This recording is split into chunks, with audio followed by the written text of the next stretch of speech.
Podeš, Vajdi, znáš ty tu baladu o deliriu tremens? Štofy, nemám ponětí. Tak já ti recitnu. Dávej pozor. Buď tak láska.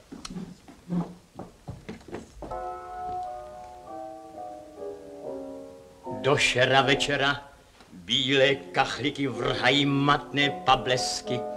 Ta nemocniční cela vyhlíží tak nehezky, tak neintimně a neútulně, že tesknota jak olověné břímě se vkrádá do duše.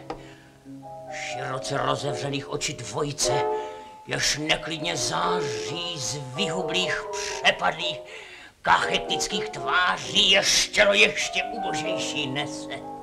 A celek v hrozném neklidu se třese, jako když číšník sulc na talíři nese.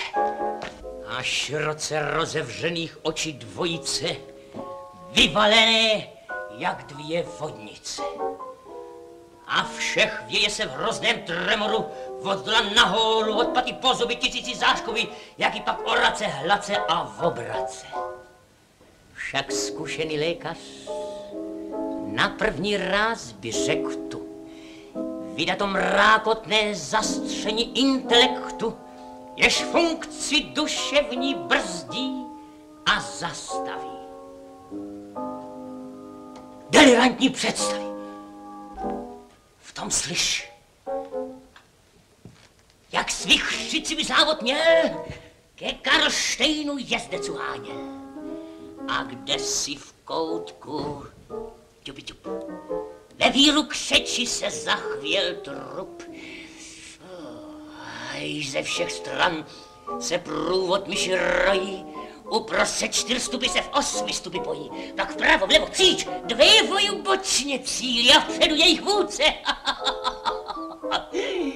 Myšák bílý a svižným pochodem za melodie skočné těch myší tisíce svou defilírku počne.